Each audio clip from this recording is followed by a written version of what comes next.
अस्सलाम वालेकुम dear students, उम्मीद है आप लोग खैरियत से होंगे।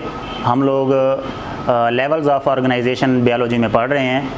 तो लास्ट लेक्चर में हम लोगों ने levels of organisation of organism के हवाले से जो है कुछ दो लेवल हमने स्टडी किए थे। The basic level which was सब एटॉमिक एंड एटॉमिक लेवल।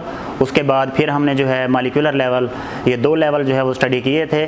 तो दोनों में हमने डिस्कस किया कि कैसे एटम्स बनते हैं, कैसे उनसे एलिमेंट्स बनते हैं, कैसे उन एलिमेंट्स से फिर जो है वो आगे मॉलिक्यूल्स बनते हैं। और मॉलिक्यूल्स की फिर हमने टाइप्स पढ़ी थी, जिसमें माइक्रो मॉलिक्यूल्स और मैक्रो मॉलिक्यूल्स थी।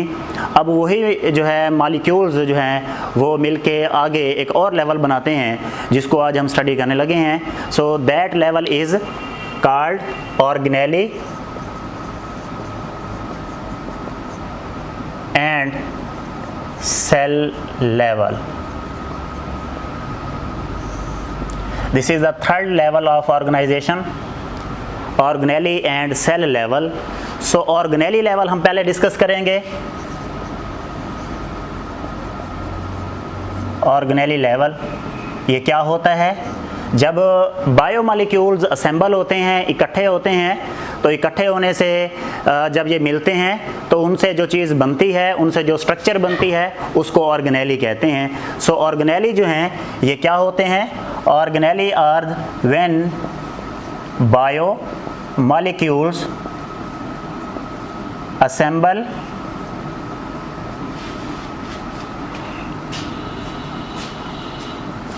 together in a particular way, they form organelle,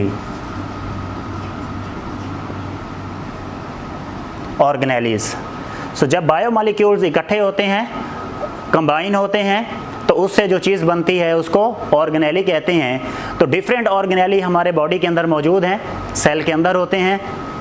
cell की इनको इसलिए जो है सब सेलुलर स्ट्रक्चर्स भी कहते हैं। सो दीज आर सब सेलुलर स्ट्रक्चर्स,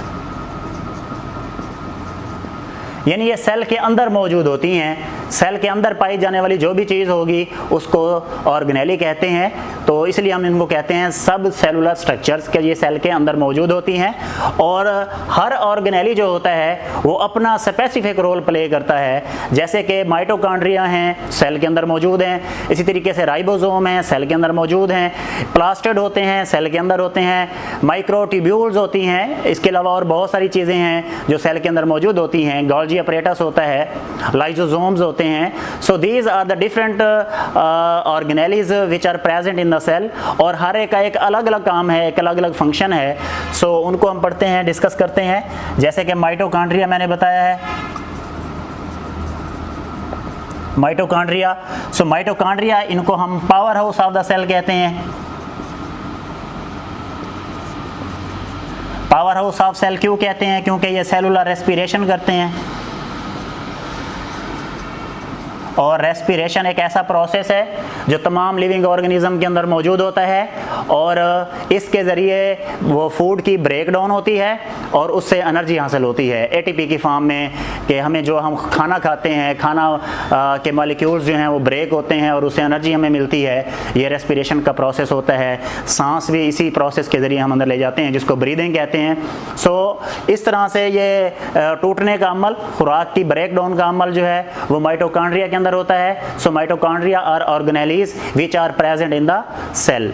इसी तरह से राइबोसोम होते हैं सेल के अंदर, राइबोसोम्स। सो ये भी एक ऑर्गेनेली है। तो इसका काम क्या होता है? ये प्रोटीन बनाने का काम करते हैं। So these are involved in protein synthesis. So protein synthesis का काम करते हैं, प्रोटीन बनाते हैं सेल के अंदर, जो कि फिर जो है ये एक्सपोर्ट होती है और चीज़ों में जहाँ जहाँ इसकी प्रोटीन की ज़रूरत होती है। तो इस तरह से ये मुख्तलिफ ऑर्गेनेली हैं, हर एक का काम अलग अलग है। डिवीजन इज़ जो है डिवीजन ऑफ लेबर है हर एक ऑर्गेनेली के अंदर, जो कि मुख्तलिफ काम सेल के अंदर ये कर रहे हैं। So this is the organelle level. इसके बाद फिर जब यही ऑर्गेनेली मिलेंगे तो तमाम के तमाम ऑर्गेनेली मिलके एक बड़ी स्ट्रक्चर बनाते हैं, उसको हम सेल कहते हैं। So next level of organisation, organelle level के बाद सेल लेवल है। When different organelles assemble together in a particular way, then units of life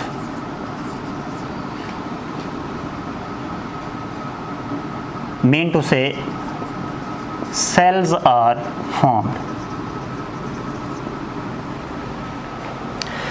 जब मुख्तलिफ ऑर्गेनेलिस मिलते हैं तो उससे यूनिट ऑफ लाइफ, हमारी लाइफ का जो बेसिक यूनिट है दैट इज़ सेल।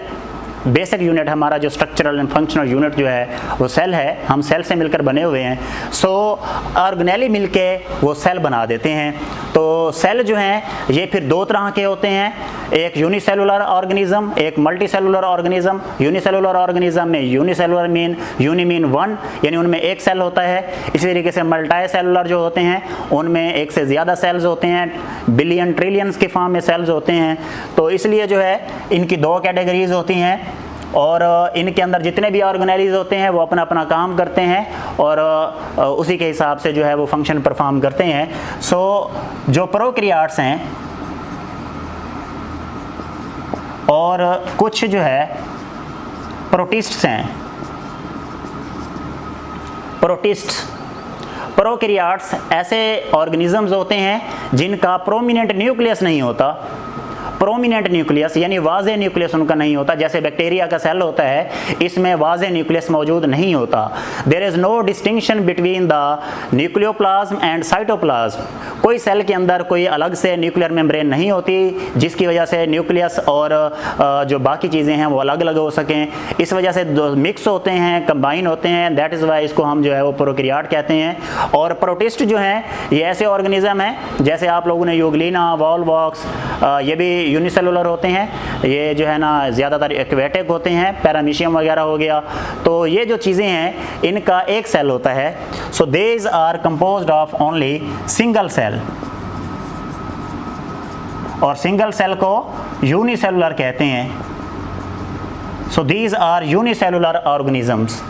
इसी तरीके से कुछ जो है ना मोस्ट फंजाई हैं, इसके अलावा ऑल एनिमल्स हैं एंड ऑल प्लांट्स हैं।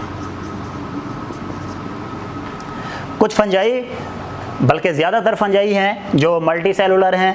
उसके अलावा एनिमल्स जितने भी हैं, सारे के सारे एनिमल्स, हम भी इसी में शामिल हैं। और प्लांट्स जितने भी हैं सारे के सारे जो हैं ये इनको जो है ये ट्रिलियन ऑफ सेल से मिलकर बनते हैं। ट्रिलियन ऑफ सेल्स, इस वजह से इनको मल्टी सेलुलर कहते हैं, मल्टी सेलुलर कहते हैं इनको। सो मल्टी सेलुलर मीन कि they have million many cells. Multi mean many, के मैनी सेल्स होते हैं, ट्रिलियंस खरबों की तादाद में इनके अंदर जो है वो सेल मौजूद होते हैं। So this is the about the cell level. उसके बाद जो नेक्स्ट लेवल जो है, फोर्थ लेवल, वो हम डिस्कस करने लगे हैं, that is called tissue level.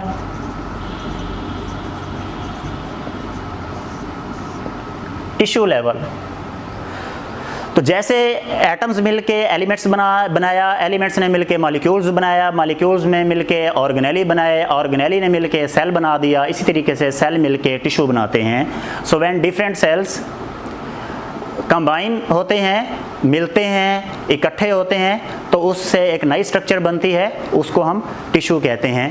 So when similar cells performing similar functions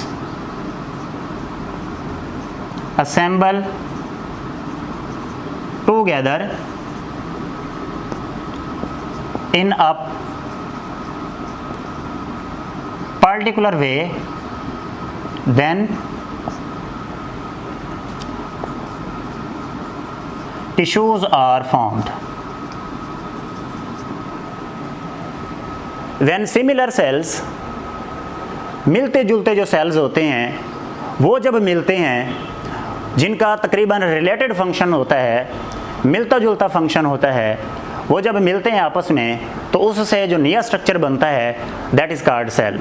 सो इस तरह से जो है ऑर्गेनेली से जो है वो सेल बनता है और सेल से मिलके जो है वो टिश्यू जो हैं वो बनते हैं। So when similar cells performing similar functions assemble together in a particular way then tissues are formed, कि वो टिश्यू बना देते हैं। तो हमारे बॉडी में भी टिश्यूज़ हैं, तमाम लिविंग ऑर्गेनिज्म के अंदर टिश्यूज़ मौजूद हैं। तो टिश्यूज़ के अंदर जितने भी सेल होंगे वो मुख्तलिफ काम करेंगे, और हो सकता है या ज़्यादातर ऐसे भी होता है कि जो टिश्यू जो सेल होते हैं वो सेल एक एज ए होल टिश्यू का भी काम कर रहे होते हैं।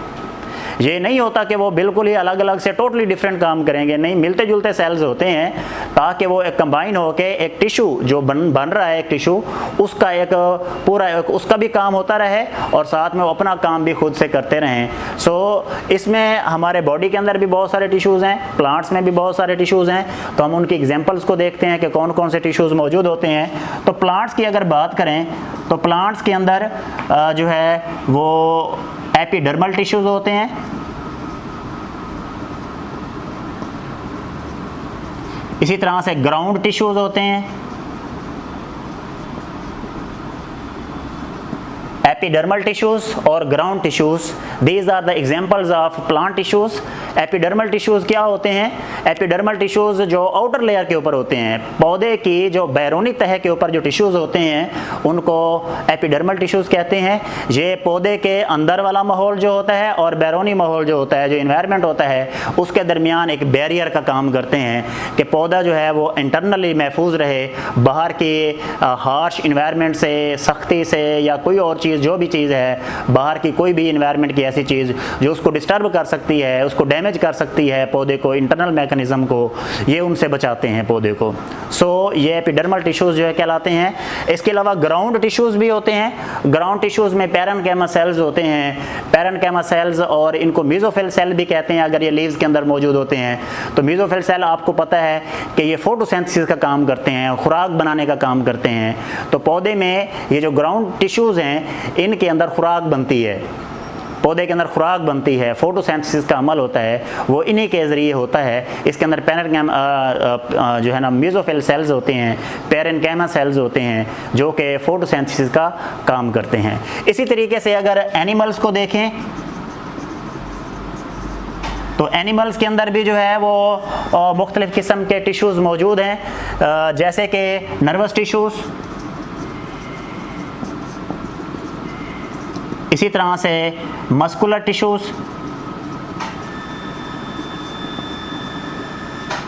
Nervous tissues and muscular tissues. So nervous tissues जो हैं ये सेंट्रल नर्वस सिस्टम आपने सुना होगा जिसको दिमाग और स्पाइनल कार्ड कहते हैं। तो इसके अलावा जो है ग्लैंड्स होते हैं या और चीज़ें होती हैं, तो पेरिफेरल नर्वस सिस्टम में वो आते हैं। तो इन जो नर्वस सिस्टम है हमारा, दिमाग, हमारा हरा मगज़ जिसको स्पाइनल कार्ड कहते हैं, तो इसके दरमियान इनके अंदर नर्व्स होती हैं बहुत सारी। तो पैगामात दिमाग की तरफ आते हैं, उसके बाद फिर बॉडी में जाते हैं, फिर वहाँ से दोबारा आते हैं। जो भी हम रिस्पॉन्स करते हैं किसी भी चीज़ के अगेंस्ट, तो हम जो है वो उसमें जो हमारे टिश्यूज़ हेल्प करते हैं हमारी, वो नर्वस टिश्यूज़ कहलाते हैं। आसाबी निज़ाम के अंदर ही होते हैं, नर्वस सिस्टम के अंदर ही होते हैं। उसके अलावा जो मस्कुलर टिश्यूज़ हैं ये हमारे मसल से रिलेटेड होते हैं, हमारे जैसे कि हमारे हैंड के मसल होते हैं, हमारी लेग्स के मसल्स होते हैं, हमारे दूसरी बॉडी के मसल्स होते हैं। तो मसल्स जो हैं हमें मूवमेंट करवाते हैं, मूवमेंट का काम करते हैं, हमें हरकत देते हैं, हम एक जगह से दूसरी जगह चल के जाते हैं, हम या जो है अपने बॉडी को मूव करवाते हैं, मुख्तलिफ काम करते हैं। तो उससे रिलेटेड जो टिश्यूज़ हैं उनको मस्कुलर टिश्यूज़ कहते हैं। तो ये इसी तरह से ये एनिमल्स के अंदर टिश्यूज़ मौजूद हैं जो कि हमने पढ़े कि nervous tissues and muscular tissues. इसके अलावा और भी टिश्यूज़ हैं, पौधों में भी और टिश्यूज़ होते हैं। पौधों में जैसे आप लोग जो है कॉमन अगर टिश्यूज़ की बात की जाए तो phloem tissue and xylem tissues आप लोगों ने पढ़े हुए होंगे पिछली क्लासों में। तो जाइलम टिश्यूज़ आपको पता है कि वो वाटर की ट्रांसपोर्ट करती हैं और करने का काम करते हैं। उसके अलावा जो है वो फ्लोएम टिश्यूज़ जो हैं उनमें फूड की ट्रांसपोर्ट होती है। तो ये टिश्यूज़ मौजूद हैं हमारे बॉडी में भी और बहुत सारे टिश्यूज़ मौजूद हैं। तो इसी तरह से जो है ये टिश्यू लेवल के बारे में जो है वो ये है।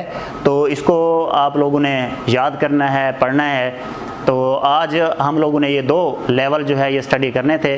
तो पिछले लेवल्स और आज के लेवल्स जो हैं ये आप लोग अच्छे तरीके से याद करें, इनको पढ़ें। इनमें अगर कोई भी प्रॉब्लम है आप लोगों को तो आप मुझसे अगेन शेयर कर सकते हैं, अपनी प्रॉब्लम शेयर कर सकते हैं, अपना मसला बता सकते हैं। हम लोग आप लोगों के लिए इंशाल्लाह जो है वो आसानी पैदा करते रहेंगे और यही जो है हम जो है आप लोगों के लिए इसी वजह से आपके सामने हाज़िर हुए हैं। तो आप इसको याद करें। इंशाल्लाह नेक्स्ट वीडियो में हम अगले जो लेवल्स ऑफ ऑर्गेनाइजेशन हैं उनको डिस्कस करेंगे। तब तक के लिए अल्लाह हाफ़िज़।